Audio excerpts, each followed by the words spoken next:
Hello everyone, it's your girl Dr. G from Talking Tea Time with Dr. G.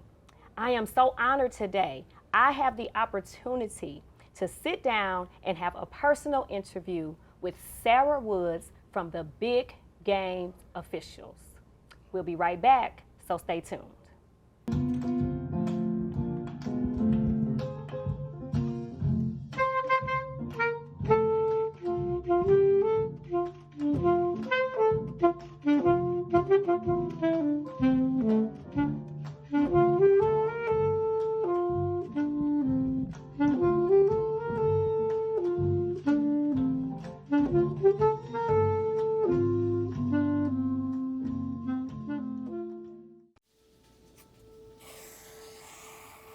Dad? Just 1 minute, okay? Hey, Bobo, do trees tell each other stories? I'm sorry. I'm afraid I don't know that. Hey, why don't we go find out?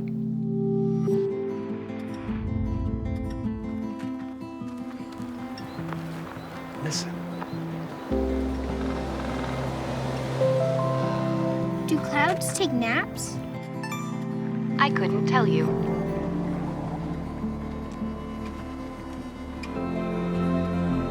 Can birds draw pictures? I don't have an answer for that. Dad, do stars visit their friends? Look!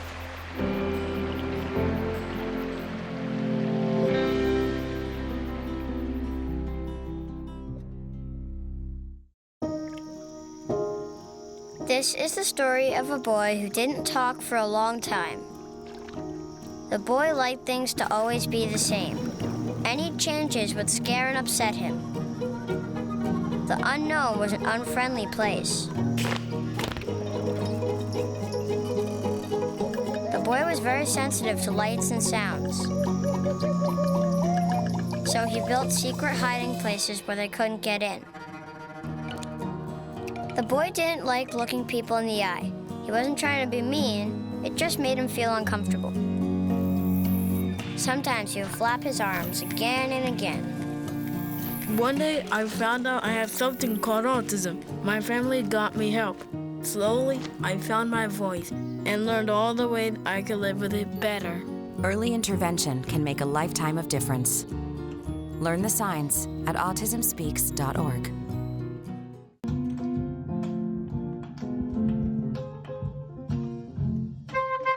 Hello everyone and welcome back to Talking Tea Time with Dr. G. I am here with Sara Wood from the Big Game Officials. Hello Sara, welcome to Talking Tea Time with Dr. G. How are you? Thank you. Fine, how are you? I am awesome. Thank you so much for taking time out of your busy schedule to have this interview with me. You know, I think that it's just fascinating, this whole Big Game Officials, and so I really wanted to have a sit-down conversation with you so that others will know about the Big Game Officials and know about Sara Wood. So let's just start with you just giving me some background information about who you are. First of all, thank you for having me. You're welcome. I appreciate you even bringing visibility to the officiating community. A little bit of background about me is I never played basketball. I've always admired the athletes. I've always wanted to stay close to the game, and I figured out the easiest way for me to do that is to get into officiating. Wow. So what was your motivation? Like you just said, you never played the game. So what was your biggest motivation for getting into officiating and being a female? I think that's big. I'm big on women doing their thing and you doing it. So what was your biggest motivation? Learning the rules of the game so that if I were to be a coach for my kids, I'd be able to teach them how to play the right way. Okay. So you have to know the rules. Yes. So Wow. that's why I got into officiating. That was my biggest motivation. And I'm sure that takes a lot of discipline on your part to say, I want to do this, but I also want to be able to do it for my children so they'll know the rules and know how to do it correctly. Correct. So I think that's big. So what would you say are the challenges of being an officiator and the rewards? Let's start with the challenges first. The challenges is, knowing the rules because they continuously change. There are points of emphasis that take place every year. The game is always changing. Staying fit, because we get older, but the kids that we officiate stay the same age. Right. So those are a few challenges. Okay. Some of the rewards are staying in shape, that we are athletes. So I think it's a win-win that if we can compete with the athletes and we take out the time to eat right and get ourselves in the gym and break down film, that we are that third team on the court and we are athletes. Awesome. Yeah. So how long have you been officiating? 14 years. Wow, 14 years, and you're still doing it. So it's clear that you have a passion for what you're doing because you've been doing it for 14 years. Right. What has kept you motivated those 14 years? What has made you say, you know what, I'm going to keep on doing this. I'm not throwing in the towel? Because there has to be something burning inside of you, something that's continuing to push you forward for you to say year after year that you want to keep doing this. So what is that motivational factor? The game continues to change. We continue to learn. We never stop learning, and there's always a little kid out there watching us. So what would you say is your purpose as an officiator? What's your purpose? To even the playing field, to bring integrity to the game, and to ensure that we as officials are students of the game. Wow. Yeah. How do you, because I know you work with a lot of different individuals, so how do you gain the trust of the people that you work with, you know, the scouts, the parents, the students, other officiators? How do you gain their trust? Because trust is a big, big word, and trust is a big factor. So how do you gain that trust from them? By exercising core values, by surrounding myself with like-minded people who have those same core values, those who display integrity and openness and trust and entrepreneurship and citizenship and teamwork. I love it. I love the word integrity. I love that. So those are the core values. So when you're officiating, are you doing this locally? Do you travel? Is it a combination? Explain to us how that works. So we travel. We're independent contractors, so we can accept those types of games anywhere. So if we want to travel, we can travel. If we want to stay close, we can stay close. So there's, as an independent contractor, we decide what games we want to take and where we want to go. Okay, so tell us about this weekend, Sara, because I mean, from reading everything that I read on Facebook and just from having the conversations with you, can you tell us about this weekend and what's happening here? Yes.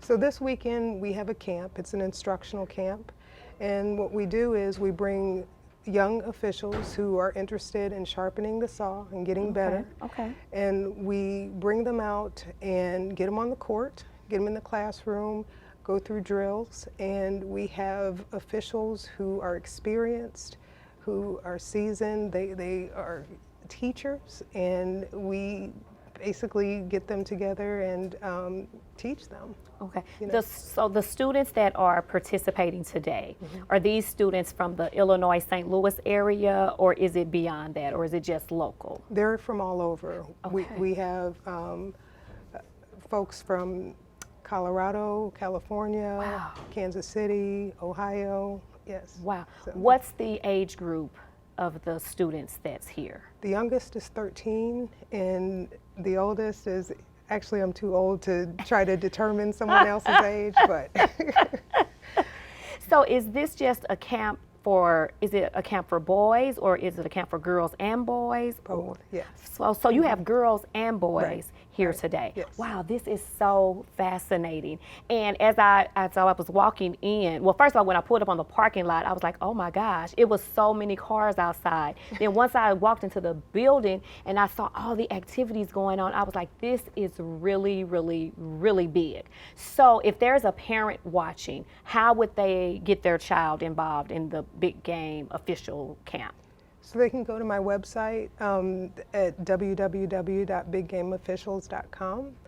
And so we have camps like, this is my very first one. So I'm excited about that. So hold on, let me make sure I'm hearing this correctly. So this is the first big game official camp here in St. Louis. Yes. Oh, so this is an exclusive interview. Okay, so see, Sarah, you didn't tell me that. So bad. this is the first one. Oh, this is, so will this be an annual camp that you will do every year? Will you do it once a year, twice a year, or what are your thoughts? That's the plan, is to do it annually at least. But depending on the need and the opportunity and the level of support, you know, I'd love to do it at least a couple of times a year. So Sarah, again, can you share your contact information? There may be a parent out there, and now that they're looking at the interview, they want to get their child or their grandchild involved. How can they contact you again? They can go to my website at www.biggameofficials.com. Okay, you all heard that, www.biggameofficials.com. What makes you all unique? What makes the Big Game Officials unique? What sets you all apart from anyone else? What sets you all apart? We are a family. Our core values are linked. We have the same core values. Okay, and that's awesome. And you mentioned the core values earlier, but there was another one that you wanted to talk about and share with us, and that was? Citizenship is key. Citizenship. Yeah. Why is that key? Because as we talked about earlier, one of my whys is there's always a little kid watching us. And it is important that we give back to the community and become rooted in the community. Okay. What are you hoping to accomplish by doing this weekend? What is like your main goal? When you, like tomorrow morning, when you wake up, what is it that you want to be able to say?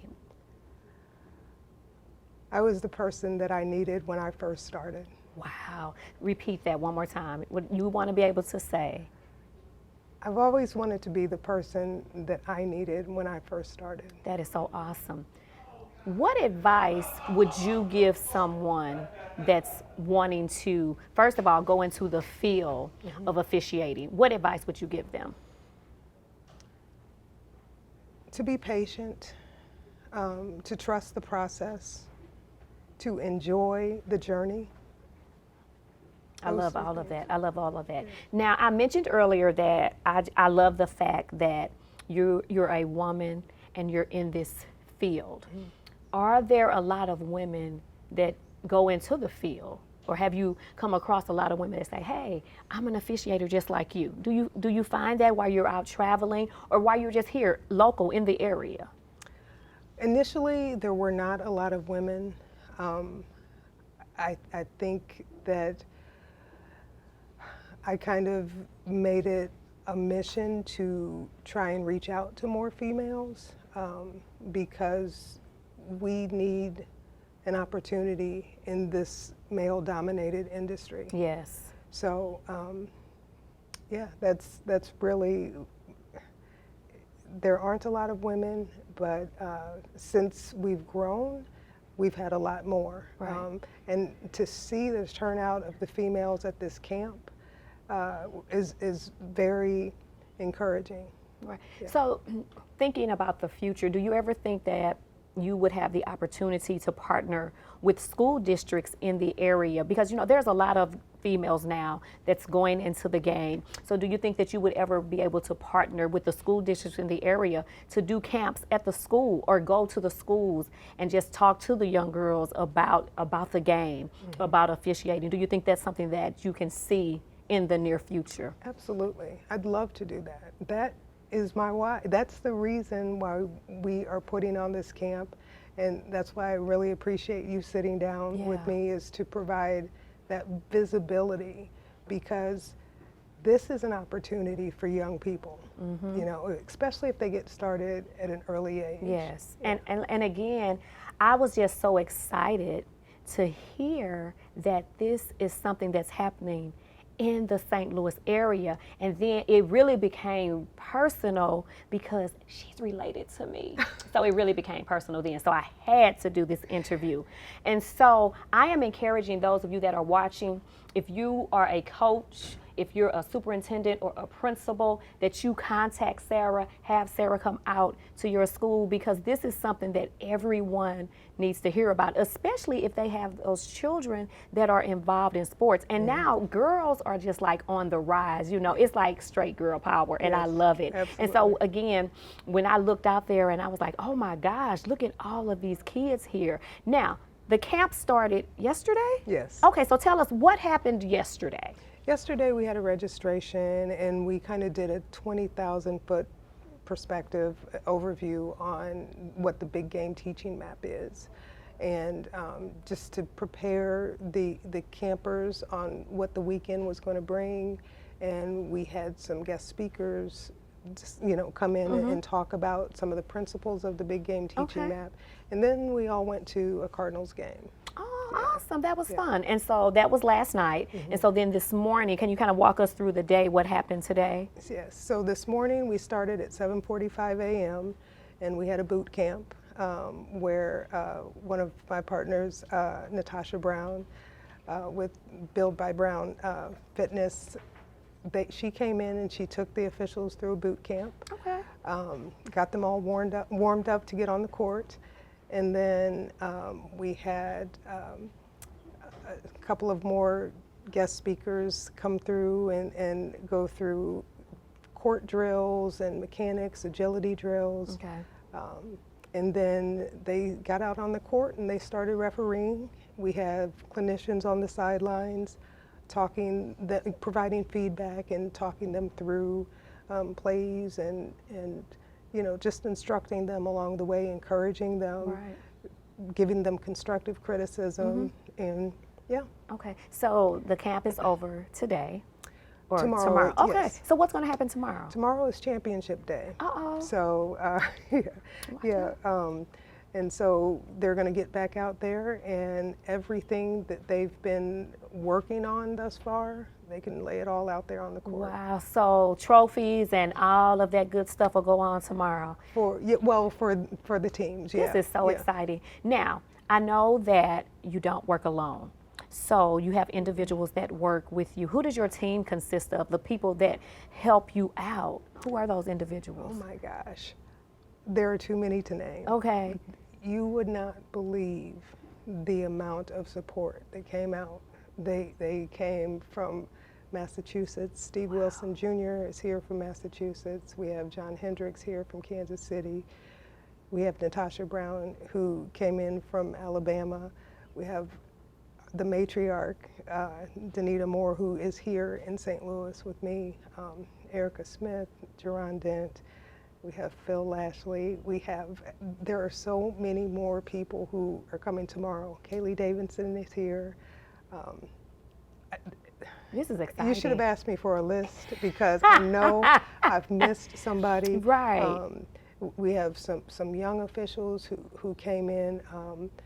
Damon Patterson is local, but we have some folks who came in from Texas. Ashley Birch, her brother, came from Kansas City. It's just... Wow, that is so awesome. And to think that, like you said, that this is the first time that this has happened, so it can only get greater. Each year, it'll get better and better and better and better and better. So again, as we close, what is one thing that you would like to leave with myself and those of us that are watching about big game officials? What's one thing that you would like to leave with us?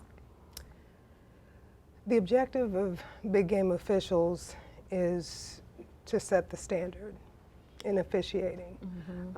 It is important that we just ignite an opportunity for the next generation of officials. We need to leave the game in a better place than where we found it. Yes, and I love it. And again, I applaud you for the work that you have put in for 14 years. I applaud you for this weekend, and I just want you to be successful and like the sky is not the limit. This is really going, it's really going to take off. So again, I congratulate you.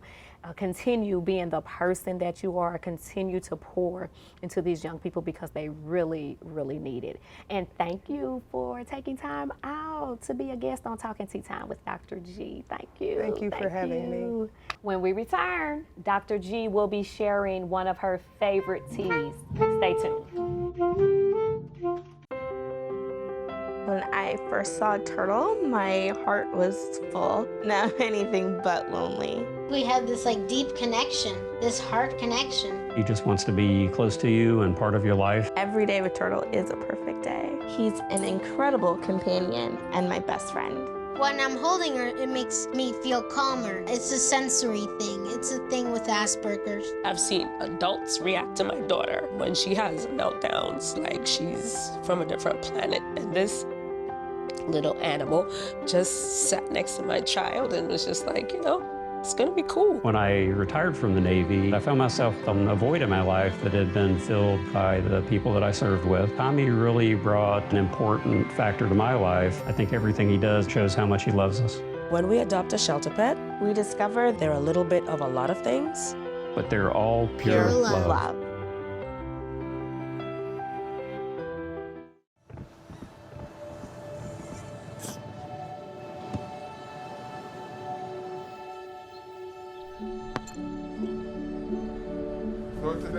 I don't remember how it started.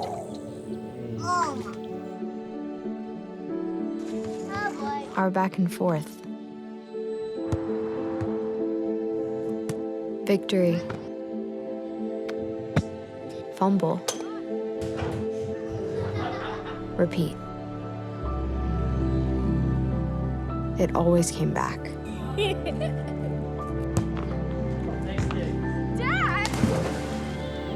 Okay, here we go, throw it. Yeah.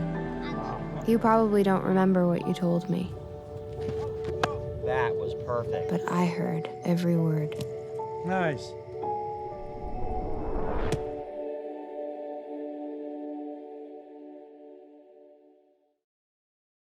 Today I'm going to talk to you about physics. Come on in, girls. Let's go. This is the first rocket to get humans to Mars. Really tall. I'm a rocket structural engineer, designing and building parts of the rocket. You are the generation that will be stepping foot on Mars. Do I have a group of astronauts on my hands? Yes. You can become a rocket scientist or whatever else you want to be.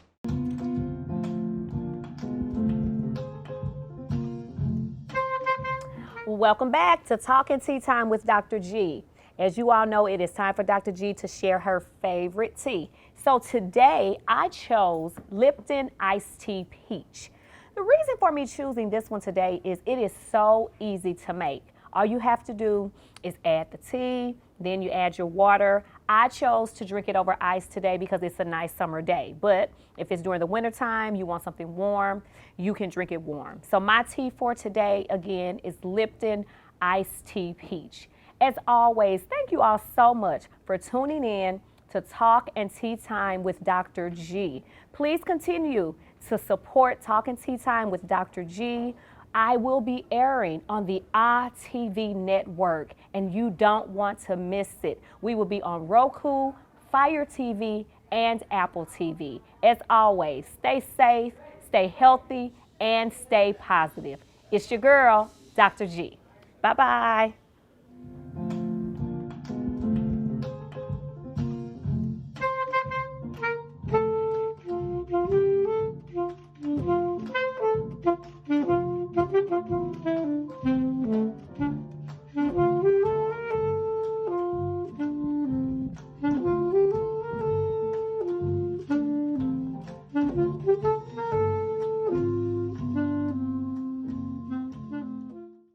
When I was your age, I was just like you, fascinated by stars.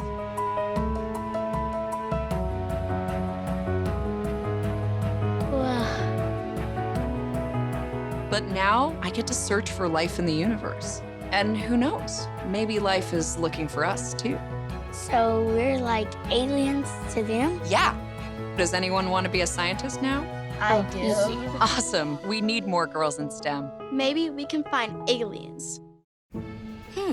Maybe you can make retirement happen. After all, you made home ownership happen. Homeschooling yourself on loans, beefing up your credit score. So I'm pre-approved. You were like, yes! Sorry.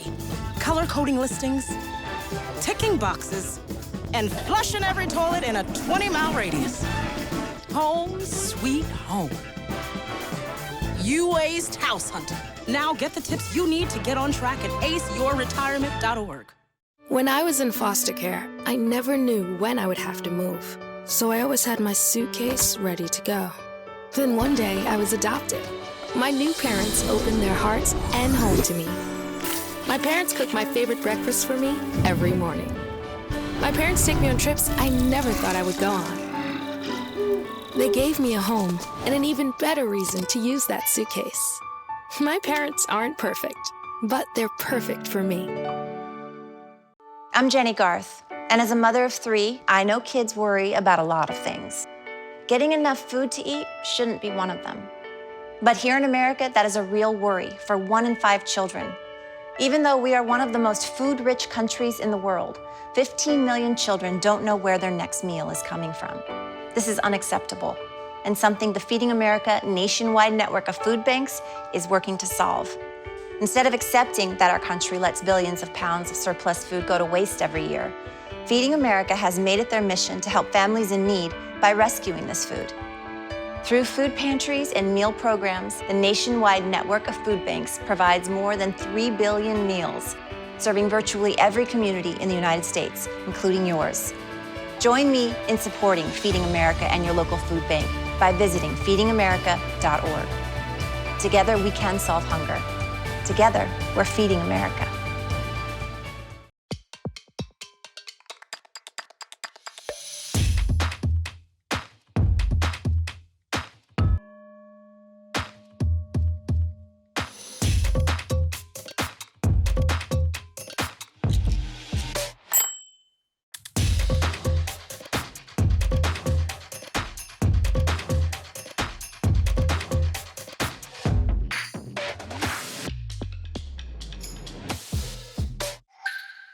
How prepared is your family if a tornado shows up at your doorstep, or a flood, or a hurricane?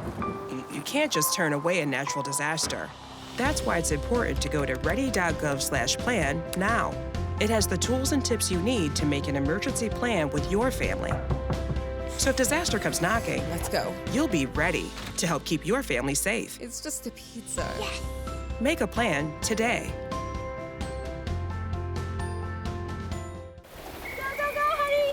If you love them enough to drive an hour to cheer them on as they get beat 11-0 in the rain, then surely you'll check NHTSA.gov/the right seat to make sure they're correctly buckled in the back seat.